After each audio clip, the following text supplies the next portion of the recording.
फूडोफाईल गायत्रीमध्ये तुमचं खूप खूप खूप स्वागत आहे. आजचा दिवस एकदम ढगाळ होता आणि असा पाऊस चालूच होता. पुण्यामध्ये काय माहिती पावसाने जो धरला आहे ना, पण तरीसुद्धा आमची भटकंती तर काय थांबणार नव्हती.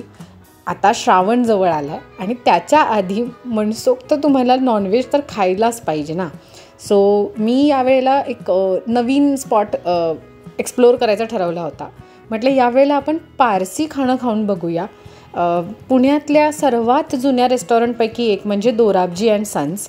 सो आम्ही इथे आलो होतो पुणे स्टेशन मेट्रोचं जे स्थानक आहे तिथून रिक्षाने एकदम जवळ आहे, 2 किलोमीटर अंतरावरती आहे. आणि इथे आल्यानंतर एकदम सगळं असं जुनी वाईब येत होती.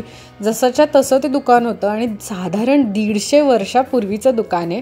बाहेर गेल्या गेल्या त्यांचे असे सगळे जुने जे वृत्तपत्रातले कात्रणं चिटकवलेली होती आणि 1940पासूनची तिथे पदार्थांची जी किंमत होती आण्यामधली तीसुद्धा तिथे त्यांनी लावलेली होती. असं पूर्ण काय म्हणतात नाही, असं लिगसी रेस्टॉरंट वाटत होतं मला ते. त्यांनी त्यांची या रेस्टॉरंटची जी ती जुनी व्हाईब आहे आणि जे ते जुनं ॲम्बियन्स आहे ते तसंच्या तसंच ठेवलेलं आहे. एकदम साधं असं रेस्टॉरंट आहे, सिम्पलच्या खुर्च्या आणि टेबल, आणि त्यांची जी इतक्या वर्षांपासूनची पदार्थांची चव आहे तीसुद्धा तशीच आहे. सो आम्ही इथला सर्वात फेमस जो पदार्थ आहे तो म्हणजे मटन कटलेट, तो मागवला होता. मटन कटलेट मला चवीला खरंच खूप आवडला. मटणाचा किमा आणि कांदा आणि कोथिंबीर होती, एकदम माइल्ड मसाले होते. अंड्याच्या बॅटरमध्ये त्याला डीप फ्राय केलं होतं. त्याच्यानंतर त्यांचे जे इनहाऊस सोड्याचं 2 फ्लेवर्स घेतले होते आम्ही, रास्बेरी आणि ऑरेंज, आणि त्याच्यासोबत मटन धनसाक आणि ब्राऊन राईस घेतला होता. तर इथे या सगळ्या पदार्थांपैकी मला कुठला पदार्थ घेऊन काय म्हणतात ना असं लॉस झाल्यासारखं वाटलं तो म्हणजे हे सोड्या. हे दोन्ही सोडा चवीला एवढे काही खास नव्हते आणि मला जो रास्बेरीवाला आहे तो तर लिटरली बेनेड्रिलसारखा लागला, खोकल्याच्या औषधासारखा. तो मी बिलकुल रेकमेंड नाही करणार.